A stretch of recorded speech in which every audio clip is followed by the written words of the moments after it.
नमस्कार, मैं हूं सौरभ और इस वक्त प्रधानमंत्री मोदी पर एक बड़ी खबर है। प्रधानमंत्री मोदी कल एक बार फिर एक जन आंदोलन की शुरुआत करेंगे। ये कोविड-19 शपथ होगी जिसमें आपकी हमारी सबकी भागीदारी जरूरी है।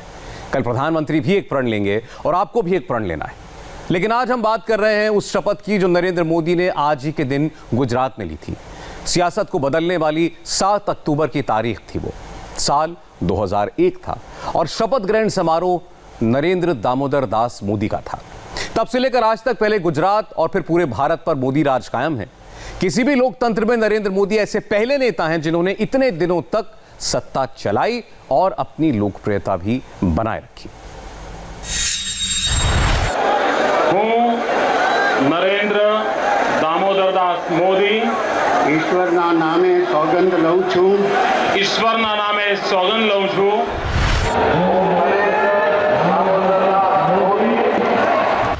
हूँ नरेंद्र दामोदर दास मोदी हूँ नरेंद्र दामोदर दास मोदी मैं नरेंद्र दामोदर दास मोदी ईश्वर की शपथ लेता हूँ। मैं नरेंद्र दामोदर दास मोदी ईश्वर की शपथ लेता हूँ। सीएम की कुर्सी से पीएम की कुर्सी तक चुनी हुई सरकार यानी डेमोक्रेटिकली इलेक्टेड सीएम या पीएम के तौर पर मोदी की एंट्री 20वें साल में हो चुकी है और इसी के साथ मोदी ने एक नई दहलीज पर कदम रख दिया है। यह इतिहास है भारतीय राजनीति का। यह मुकाम है 2 दशक तक सत्ता के सर्वोच्च पद पर काबिज रहने का। 7 अक्टूबर 2001 से 7 अक्टूबर 2020 तक की मोदी टाइमलाइन ने भारत के दिग्गज नेताओं के साथ वर्ल्ड लीडर्स को भी पीछे छोड़ दिया है। 7 अक्टूबर वही तारीख है जब नरेंद्र दामोदर दास मोदी ने पहली बार कोई सरकारी पद संभाला था। साल 2001 यानी ठीक 19 साल पहले मोदी ने गुजरात के मुख्यमंत्री पद की शपथ ली थी और तब से लेकर अब तक वो लगातार देश में किसी न किसी चुनी गई सरकार के मुखिया हैं। पहले गुजरात में बतौर मुख्यमंत्री और अब देश में बतौर प्रधानमंत्री।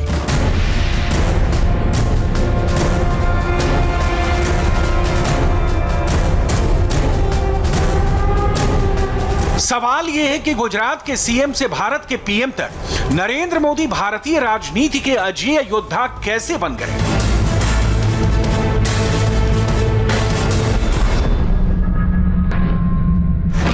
सत्ता में मोदी ने 20वें साल में एंट्री के साथ ही एक ऐसा रिकॉर्ड बनाया है जिससे मोदी ने भारत में पंडित नेहरू से लेकर इंदिरा गांधी और विदेश में ब्रिटेन की पूर्व पीएम मार्गरेट थैचर से लेकर पूर्व अमेरिकी राष्ट्रपति बराक ओबामा को भी पीछे छोड़ दिया है। इस वक्त मोदी दुनिया के इकलौते ऐसे लीडर हैं जो लोकतांत्रिक तरीके से चुनी गई सरकार को अपने 20वें साल में लीड कर रहे हैं। मोदी के बगल में पूर्व अमेरिकी राष्ट्रपति बिल क्लिंटन का नाम है जिन्होंने बतौर गवर्नर और राष्ट्रपति 20 सालों तक अमेरिका को अपनी सेवाएं दी। बिल क्लिंटन की तरफ पूर्व अमेरिकी राष्ट्रपति फ्रैंकलिन रूजवेल्ट ने 16 साल 3 महीने तक सेवाएं दी। जर्मनी के पूर्व चांसलर हेलमुट कोल ने 16 साल, पूर्व अमेरिकी राष्ट्रपति जॉर्ज डब्ल्यू बुश ने 14 साल और फ्रांस के पूर्व राष्ट्रपति फ्रांसवा मित्रा ने 13 साल 11 महीने, ब्रिटेन की पूर्व पीएम मार्गरेट थैचर ने 11 साल 6 महीने और पूर्व अमेरिकी राष्ट्रपति बराक ओबामा ने 8 साल तक अपनी सेवाएं दी थी। पीएम मोदी की विदेश नीति बहुआयामी रही है। दुनिया के बारे में मोदी सरकार की सोच पुरानी सभी बेड़ियों से आज़ाद है। भारत की विदेश नीति प्रैक्टिकल अप्रोच पर निर्भर कर रही है और पीएम मोदी की विदेश नीति की यही खूबी उन्हें अमेरिकी राष्ट्रपति बिल क्लिंटन और ब्रिटेन की प्रधानमंत्री मार्गरेट थैचर के लीग में खड़ा करती है। मोदी 4 बार गुजरात के सीएम रहे। पहली दफा उन्होंने केशुभाई पटेल की जगह 7 अक्टूबर 2001 को मुख्यमंत्री का पद संभाला था। इसके बाद 22 दिसंबर 2002 तक राज्य के सीएम रहे। इसके बाद 22 मई 2014 तक वो लगातार 12 साल 227 दिन राज्य के मुख्यमंत्री रहे। गुजरात में ये किसी एक मुख्यमंत्री का सबसे लंबा कार्यकाल है। इसके अलावा मोदी सबसे ज्यादा दिनों तक प्रधानमंत्री पद पर रहने वाले पहले गैर कांग्रेसी नेता भी हैं और इसकी एक वजह लोगों से उनका डायरेक्ट कनेक्शन भी हो सकता है। अब जब हम छोटे थे तो हमारा गुजारा करने के लिए अड़ोस पड़ोस के घरों में बर्तन साफ करना पानी भरना, मजदूरी करना। आप कल्पना कर सकते हैं कि एक माँ ने अपने बच्चों को बड़ा करने के लिए कितना कष्ट उठाया होगा। मोदी ने इन 20 सालों में कोई ब्रेक नहीं लिया है और इस तरह उन्होंने एक नेता के करियर के लिहाज से भारत के कई दिग्गज नेताओं को भी पीछे छोड़ दिया। बतौर मुख्यमंत्री मोदी का कार्यकाल 4,607 दिनों का था, जबकि प्रधानमंत्री के तौर पर उन्होंने 2,334 दिन पूरे कर लिए हैं। अगर इन दोनों को जोड़ लिया जाए तो मोदी के नंबर ऑफ डेज हो जाते हैं 6,941, जो देश के दूसरे प्रधानमंत्रियों के मुकाबले कहीं ज्यादा है। बतौर पीएम पंडित नेहरू ने 6,130 दिनों तक, इंदिरा गांधी ने 5,829 दिनों तक, मनमोहन सिंह ने 3,656 दिनों तक देश को अपनी सेवा दी। सीएम और पीएम के तौर पर मोरारजी देसाई 2,511 दिन संवैधानिक पद पर रहे। अटल बिहारी वाजपेयी 2,272 दिन तक पीएम रहे। पीवी नरसिम्हा राव ने सीएम और पीएम के तौर पर 2,229 दिन कुर्सी संभाली। राजीव गांधी 1,857 दिनों तक प्रधानमंत्री रहे। सीएम और पीएम के तौर पर वीपी सिंह का कार्यकाल 1,082 दिन का था। इसी पैमाने पर एचडी देवेगौड़ा ने 862 दिन और चरण सिंह 723 दिनों तक कुर्सी पर रहे। लाल बहादुर शास्त्री ने 581 दिनों तक पीएम के तौर पर अपनी सेवाएं दी। आईके गुजराल का कार्यकाल 332 दिनों का था। चंद्रशेखर का कार्यकाल 223 दिनों का और गुलजारी लाल नंदा का कार्यकाल 26 दिनों का था। इन आंकड़ों को देखकर कहा जा सकता है कि नरेंद्र मोदी ने न सिर्फ गुजरात का सीएम रहते हुए आम जनमानस के दिल में अपनी छाप छोड़ी, बल्कि पीएम पद की कुर्सी पर बैठने के बाद भी लोगों को खुद से जोड़कर रखा। लोकतांत्रिक तौर पर चुनी गई सरकार के मुखिया के तौर पर मोदी के 6,941 दिन इसका जीता जागता उदाहरण है। 2014 में मोदी की लोकप्रियता अपने उफान पर थी और पूर्ण बहुमत के साथ जब मोदी बतौर प्रधानमंत्री पहली बार संसद पहुंचे तो उनके इस तस्वीर ने सबको एहसास दिलाया कि मोदी के लिए लोकतंत्र के इस मंदिर का महत्व कितना ज्यादा है।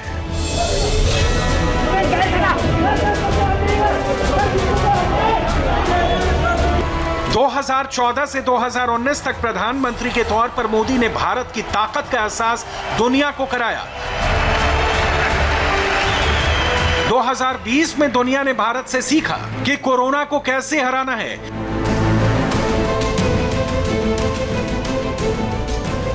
भारत ने दुनिया को आइडिया दिया कि चीन जैसे देशों को सबक सिखाने के लिए कड़े से कड़े कदम उठाए जा सकते हैं, बस उसके लिए राजनीतिक इच्छा शक्ति की जरूरत है। मोदी के नेतृत्व में भारत की विदेश नीति इस बात के लिए नहीं है कि भारत बैलेंसिंग पावर है, बल्कि इस बात के लिए है कि ग्रेट पावर गेम में भारत की भूमिका कैसे ज़्यादा से ज़्यादा हो। और पीएम मोदी ने भारत की विदेश नीति में न सिर्फ अंदाज बदला बल्कि तौर तरीका भी। यह सिलसिला अभी रुका नहीं है। संवैधानिक पद पर लोकतांत्रिक तरीके से चुने गए नरेंद्र मोदी के 6,941 दिन उनकी कार्यशैली को समर्पित है और इसलिए लोगों ने इतने लंबे समय तक मोदी पर भरोसा किया और लगातार कर भी रहे हैं। 20 साल की नॉनस्टॉप इनिंग बहुत बड़ी बात होती है। लोकतंत्र में वही नेता लंबे वक्त तक सरकार का मुखिया रह सकता है जो पब्लिक के दिल पर राज करता हो। तो नरेंद्र मोदी की यूएसपी क्या है? गुजरात में सरकार चलाने से लेकर दिल्ली आने तक हिंदुस्तान में नरेंद्र मोदी इकलौते ऐसे नेता हैं जो जनता का मूड सबसे अच्छी तरह समझते हैं। इसे समझने के लिए हमने गुजरात और दिल्ली में मोदी की इनिंग्स से जुड़ी कुछ एक्सक्लूसिव डिटेल्स जुटाई हैं। 10 मिनट की रिपोर्ट देखकर आपको पता चलेगा कि जहां बाकी नेताओं की सोच खत्म होती है, नरेंद्र मोदी वहां से सोचना शुरू करते हैं।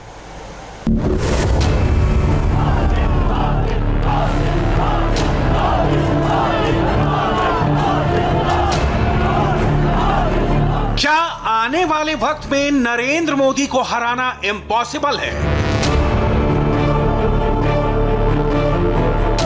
20 साल के इनिंग के दौरान साल दर साल मोदी की लोकप्रियता का ग्राफ क्यों बढ़ता गया?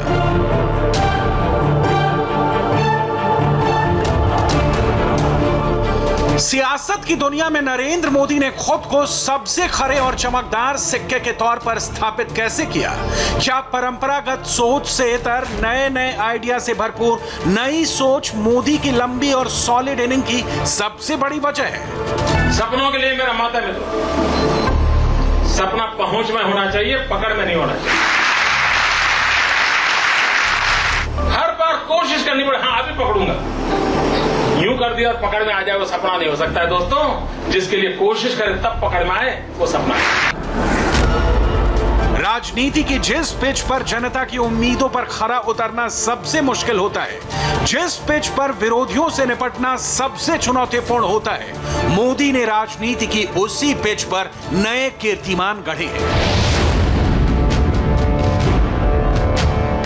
आज मोदी के राजनीति के नए पैटर्न और पॉलिटिक्स में विकासवाद के नए नए प्रयोग का विश्लेषण दिखाएंगे। पॉलिटिक्स में नरेंद्र मोदी की प्रयोगशाला को समझना बहुत जरूरी है, क्योंकि मोदी जनता के साथ सीधे कनेक्ट है। 2019 में मिला ऐतिहासिक जनादेश कहता है मोदी करेक्ट है। प्रयोग नंबर 1, वंशवाद वर्सेस विकासवाद। प्रयोग नंबर 2, भ्रष्टाचार वर्सेस क्लीन भारत। प्रयोग नंबर 3, ट्रेडिशनल सोच वर्सेस नई सोच। प्रयोग number 4, VIP culture versus public culture. प्रयोग नंबर 5, जनता के स्वामी वर्सेस जनता के सेवक। प्रयोग नंबर 6, सॉफ्ट अप्रोच वर्सेस सशक्त भारत। जनता के बीच इमेज की सॉलिड क्रेडिबिलिटी, कमिटमेंट को पूरा करने का जोरदार स्ट्राइक रेट और सियासत की ट्रेडिशनल सोच से हटकर क्रिएटिव अप्रोच मोदी ब्रांड की यूएसपी है। नरेंद्र मोदी की वर्किंग स्टाइल और उनके निर्णयों को अलग अलग चश्मों से देखा जा सकता है, लेकिन एक बात मोदी के दिमाग में बिल्कुल क्लियर है, जो उनकी कार्य पद्धति में भी साफ नजर आती है। मोदी एक बार जो ठान लेते हैं फिर उसे बिना रुके बिना थके पूरा करके ही रहते हैं। ये बात तब भी नजर आती थी जब वो मुख्यमंत्री थे और आज भी जब वो प्रधानमंत्री हैं। पॉलिटिक्स के इन 2 तस्वीरों में मोदी का सफरनामा और सफल होने की कहानी मौजूद है। पहली तस्वीर उस वक्त की है जब 7 अक्टूबर 2001 को अचानक एक चेहरा सुर्खियों में आ गया। ना कोई चुनाव लड़ा, पार्टी के संगठन से सीधे सूबे के सीएम का सफर तय किया। नरेंद्र दामोदर दास मोदी। उस वक्त ही मोदी ने दुनिया को बता दिया था कि उनके दिमाग में क्या है। 7 अक्टूबर को मोदी ने बहुत बड़ा मैसेज गुजरात की जनता को दिया। शपथ ग्रहण के लिए मोदी सरकारी तामझाम के बजाय अपने दोस्त की स्टीम कार में निकले। वीवीआईपी कल्चर पर शपथ लेने से पहले मोदी का यह पहला प्रहार था। मोदी के हर फैसले को सियासी चश्मे से देखने वालों को 7 अक्टूबर के इन तस्वीरों को गौर से देखना चाहिए। शपथ लेने से पहले मोदी ने भारत रत्न भीमराव अंबेडकर की मूर्ति पर माल्यार्पण किया, महात्मा गांधी और सरदार पटेल को याद किया और फिर शपथ ली। मोदी ने 2001 में अपनी लाइन क्लियर कर दी थी और तब से अब तक मोदी इन महान शख्सियतों के पद चिन्हों पर बढ़ते आए हैं। जिस सोच के साथ मोदी ने पहला कदम रखा, उसी सोच के बलबूते मोदी ने खुद को देश की जनता से जोड़ लिया। भारत की एक जाति है गरीब और दूसरी जाति है देश को गरीबी से मुक्त कराने के लिए कुछ न कुछ अपना योगदान देने वालों की। एक वो है जो गरीबी से बाहर आना चाहते हैं, दूसरे वो है जो देश को गरीबी से मुक्त कराना चाहते हैं। ये 2 ही जाति है और इसलिए हमें 21वीं सदी में इन दोनों को सशक्त करना है। मोदी की राजनीति में जो सबसे अलग बात है वो ये कि उन्होंने पहले खुद के लिए असंभव लक्ष्य निर्धारित किए और फिर उन असंभव लक्ष्यों को संभव में बदल दिया। मोदी की यही सोच भारतीय राजनीति में एकदम नई है। इसमें बार बार मोदी कड़े और बड़े इम्तिहान से गुजरते हैं और हर बार बड़ा रिस्क उठाते हैं। नरेंद्र मोदी का पहला इम्तिहान भुज भूकंप। भूकंप के बाद रिकंस्ट्रक्शन और रिहेबिलिटेशन। वक्त बहुत कम था और चुनौती बहुत बड़ी, लेकिन मोदी ने असंभव लक्ष्य रखा। 1 साल में त्रासदी से जख्मों को मिटाने की मोदी ने प्रयोग किया। यह प्रयोग था हर साल सप्ताह के अंत में बड़े अफसरों को ग्राउंड पर रहना होता था। शुक्रवार से रविवार तक 3 दिन तमाम अफसर गांव में रहते थे, रिकंस्ट्रक्शन और रिहेबिलिटेशन के काम को मॉनिटर करते। डिस्ट्रिक्ट लेवल के अफसरों को निर्णय लेने की पूरी छूट दी गई। 1 साल में मोदी ने असंभव दिखने वाले टास्क को पूरा किया। यह नरेंद्र मोदी का विजन है कि प्राकृतिक आपदाओं से निपटने के लिए गुजरात में पहली बार डिजास्टर मैनेजमेंट को लेकर कानून बना और फिर देश में। नरेंद्र मोदी का दूसरा इम्तिहान, गुजरात की इमेज बिल्डिंग।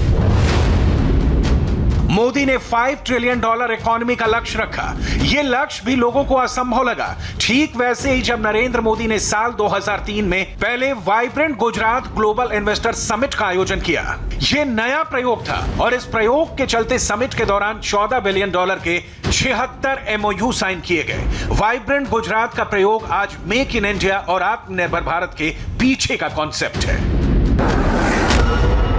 नरेंद्र मोदी का तीसरा इम्तिहान, बेटी बचाओ बेटी पढ़ाओ। आज नरेंद्र मोदी का हर विचार, हर भाषण, हर योजना में बेटियों की बात होती है, लेकिन नरेंद्र मोदी जब गुजरात के सीएम थे तब एक बड़ा इम्तिहान पास किया था।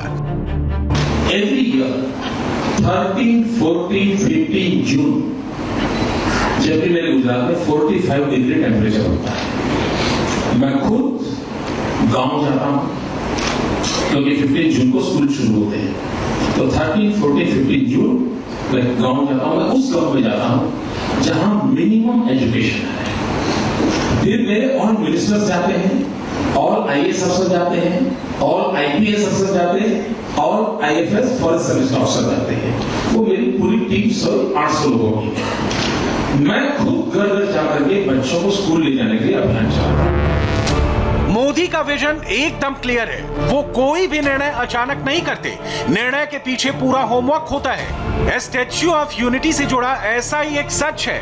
कुछ सालों पहले तक केवड़िया आदिवासियों का पिछड़ा इलाका हुआ करता था, आज टूरिस्ट डेस्टिनेशन है। 2007 में स्थानीय MLA इसी इलाके में इंडस्ट्री लगाने की डिमांड लेकर मोदी के पास आए थे। तब मोदी ने इंडस्ट्री के लिए मना कर दिया था और कहा कि मेरे पास दूसरा प्लान है। वो प्लान था स्टैच्यू ऑफ यूनिटी।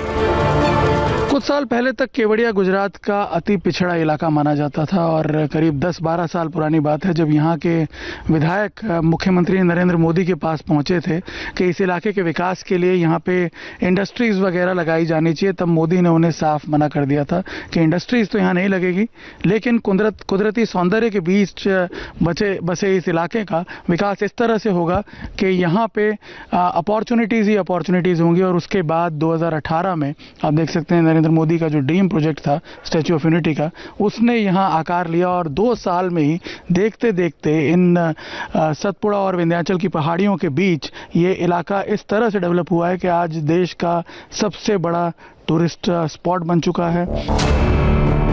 लीग से हटकर काम करना, दूसरों से लंबी लकीर खींचना, यह सिलसिला उस वक्त से चला आ रहा है जब से मोदी गुजरात के मुख्यमंत्री बने। वक्त से पहले वक्त को भांप लेना नरेंद्र मोदी की बड़ी ताकत है। जिस दौर में सियासत की दुनिया में सोशल मीडिया की चमक बहुत फीकी थी, उस दौर में मोदी सोशल मीडिया की ताकत को समझ गए थे। 2007 में यूट्यूब चैनल बनाकर लोगों से कनेक्ट हो गए। 2008 में फेसबुक से तो 2009 में ट्विटर पर पब्लिक से डायरेक्ट कनेक्ट होने के जितने भी प्लेटफॉर्म है, मोदी हर उस प्लेटफॉर्म पर मौजूद है। सोशल मीडिया पर लोकप्रियता के जिस पायदान पर मोदी खड़े हैं, उनके विरोधी दूर दूर तक कहीं नजर नहीं आते। जब देश में ज्यादातर लीडर्स टेक्नो सेवी नहीं थे, उस दौर में नरेंद्र मोदी ने टेक्नोलॉजी और सोशल मीडिया के महत्व को समझा। तकनीक की ताकत का इस्तेमाल करके उन्होंने ई-गवर्नेंस के जरिए गुड गवर्नेंस स्थापित करने का प्रयास किया, तो वहीं सोशल मीडिया का यूज़ उन्होंने पब्लिक अवेयरनेस के लिए किया, जिसमें पब्लिक के साथ वो सीधा संपर्क स्थापित करने में कामयाब रहे। चाहे पब्लिक के साथ डायरेक्ट कम्युनिकेशन हो या फिर नरेंद्र मोदी सरकार की वर्किंग स्टाइल, टेक्नोलॉजी की ताकत आपको हर जगह देखने को मिलेगी। विकास के गुजरात मॉडल ने देश के तमाम राज्यों में नया कंपटीशन शुरू कर दिया और जब नरेंद्र मोदी 2014 में प्रधानमंत्री बने तो सरकारी वर्क कल्चर की जंजीरें टूटने लगी। मोदी ने दशकों से लंबित पड़ी योजना और मुद्दों का समाधान करना शुरू कर दिया, जो मुद्दे लोगों से सीधे जुड़े हुए थे। मुद्दा मुद्दा नंबर 1, करप्शन, मोदी का एक्शन, नोटबंदी और ई गवर्नेंस, अफसरों पर शिकंजा। मुद्दा नंबर 2, गरीबी, मोदी का एक्शन, बिचौलियों का खात्मा, सीधे खाते में फंड ट्रांसफर, गरीबों को मेडिकल कार्ड। मुद्दा नंबर 3, किसान, मोदी का एक्शन, किसान सम्मान योजना, खेती का बीमा, नया कृषि कानून। मुद्दा नंबर 4, लंबित मामले, मोदी का एक्शन, 3 तलाक पर कानून, जीएसटी, धारा 370, राम मंदिर निर्माण, सवर्णों को आरक्षण, सीएए। राजनीति में नरेंद्र मोदी ने नई लकीर खींची, जो फैसले लेने की क्षमता में अब तक राजनेताओं के द्वारा खींची गई लकीर से लंबी है। चाहे डोमेस्टिक इशू हो या इंटरनेशनल, नरेंद्र मोदी के सामने जब भी चुनौती आई तो उस चुनौती से उभरकर मोदी और मजबूत हुए। करीब करीब सभी विभाग और सभी राज्य सरकारें काफी प्रोएक्टिव हुई हैं। वो सतर्क रहती है कि इस बार पता नहीं प्रगति में क्या आएगा, और पता चलता है कि ये आने वाला है तो फटाफट उसका सॉल्यूशन भी निकाला जा रहा है। और भले ही उनके विरोधी और आलोचक कई फैसले को कटघरे में खड़ा करते हैं, लेकिन मोदी की ईमानदारी पर प्रश्न चिन्ह कोई नहीं लगाता। 20 साल की इनिंग के दौरान मोदी के कड़क फैसले लेने की काबिलियत, किए गए वादों की डिलीवरी का ट्रैक रिकॉर्ड और ईमानदार इमेज कहीं ना कहीं मोदी ब्रांड की सबसे बड़ी वजह है।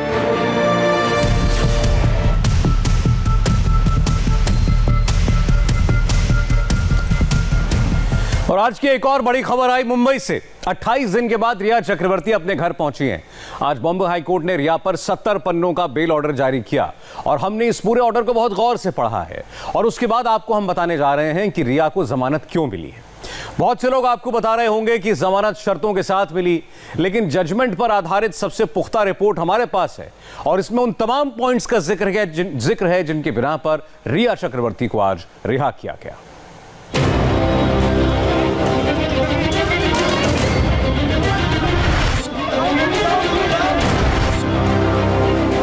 रिया जेल से बाहर आ रही है,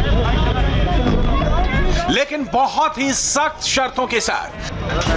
जमानत मिलने के बाद रिया चक्रवर्ती इस वक्त निकल रही हैं। आप तस्वीरें देख रहे हैं, बायकला जेल से 28 दिनों बाद रिया चक्रवर्ती निकल रही हैं। 8 सितंबर को रिया चक्रवर्ती की गिरफ्तारी हुई थी और उसके बाद से अगले दिन यानी कि 9 सितंबर को वो इस जेल में पहुंची थी, बायकला जेल में पहुंची थी और फिलहाल रिया चक्रवर्ती बायकला जेल से बाहर आई हैं। बॉम्बे हाई कोर्ट ने रिया चक्रवर्ती को जमानत दी। ये तीसरी अदालत थी जहां पर रिया चक्रवर्ती ने अपने जमानत के लिए याचिका लगाई थी। क्या रिया अब दोबारा जेल नहीं जाएगी? इसे समझने के लिए बॉम्बे हाई कोर्ट के ऑर्डर को समझना होगा। रिया पर बहुत ही गंभीर आरोप थे। आरोप नंबर 1, रिया ड्रग्स लेती है। कोर्ट ने पाया रिया के पास ड्रग्स नहीं मिली। आरोप नंबर 2, रिया कॉमर्शियल ड्रग्स के मामले में शामिल। कोर्ट ने पाया यह सच नहीं है। आरोप नंबर 3, रिया ड्रग्स पैडलिंग कर रही थी।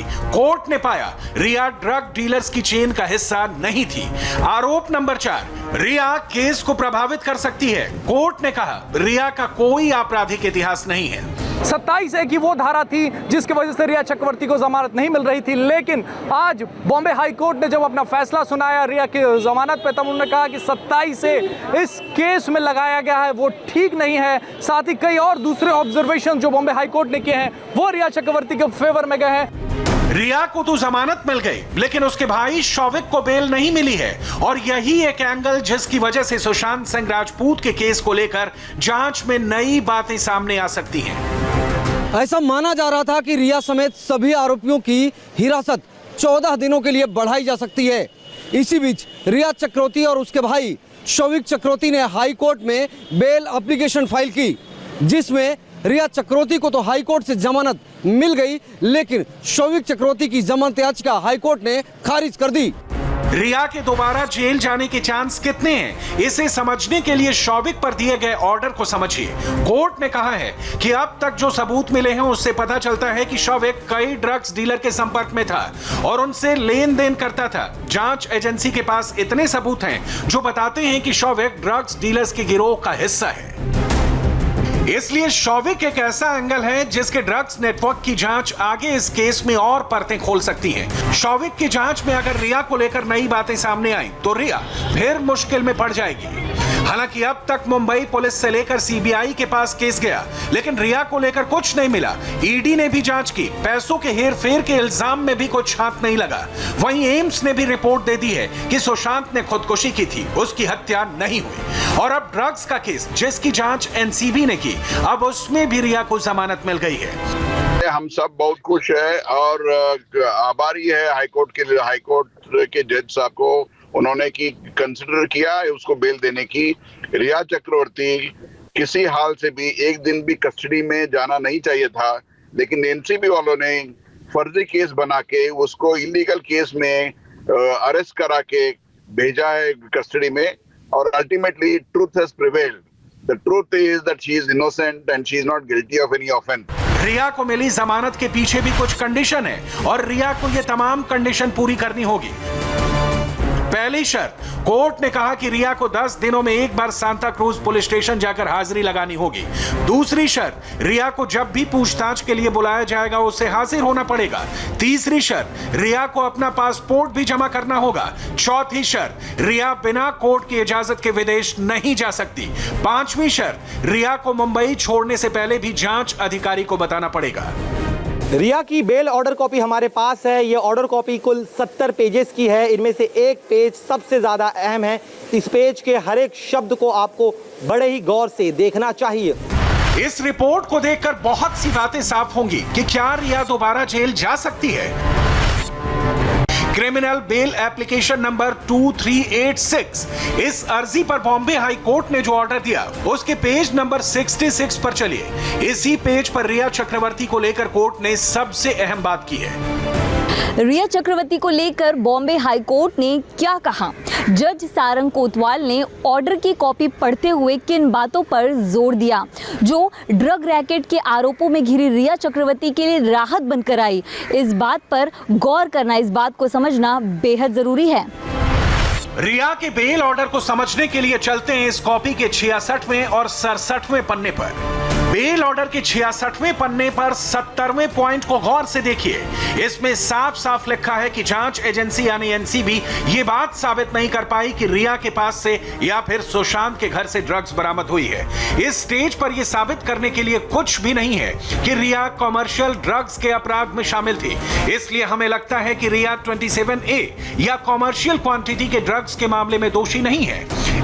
बॉम्बे हाई कोर्ट ने अपने बेल ऑर्डर के पेज नंबर 66 पर लिखा है कि याचिकाकर्ता यानी कि रिया चक्रवर्ती को जब पहली बार रिमांड के लिए कोर्ट में पेश किया गया उस समय एजेंसी ने उनके रिमांड की मांग नहीं की, यानी कि जांच एजेंसी उनसे हुई पूछताछ से संतुष्ट थी।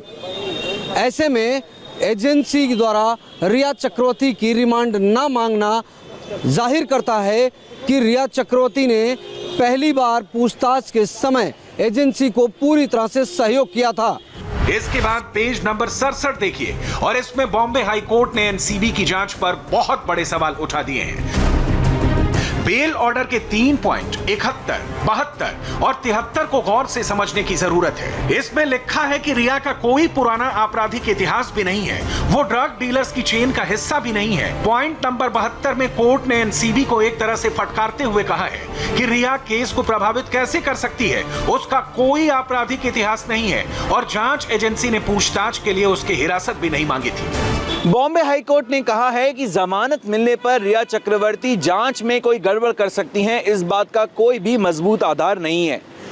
यही नहीं, जब रिया चक्रवर्ती को गिरफ्तार किया गया था तब भी उनकी रिमांड नहीं मांगी गई थी। इसका तो यही मतलब है कि जांच एजेंसियां अपनी जांच से पूरी तरह संतुष्ट हैं और वो ये भी मानती हैं कि रिया चक्रवर्ती जांच में पूरी तरह से सहयोग कर रही हैं। रिया के केस में बॉम्बे हाई कोर्ट ने एक बहुत ही खास टिप्पणी की है। कोर्ट ने कहा है, सरकारी पक्ष का कहना है कि सेलिब्रिटीज और रोल मॉडल्स पर ऐसे मामले में सख्ती बरती जानी चाहिए ताकि नौजवानों के सामने मिसाल कायम हो और रिया के केस को देखकर वो ये समझें कि ऐसे अपराध नहीं करने चाहिए। हाईकोर्ट ने कहा कि रिया के केस को एक नजीर बनाने की बात से वो सहमत नहीं है। कानून के सामने सभी एक समान होते हैं। सेलिब्रिटीज के लिए कोई खास प्रिविलेज नहीं होता है। ड्रग्स केस में रिया चक्रवर्ती मुंबई के भायखला जेल में रही। सुशांत राजपूत की खुदकुशी और फिर ड्रग्स नेटवर्क केस में रिया इस सेंटर स्टेज पर रही है। रिया 8 सितंबर को गिरफ्तार हुई और 7 अक्टूबर को उसे जमानत मिली, यानी ठीक 1 महीने बाद रिया को जेल से बाहर आने का मौका मिल गया।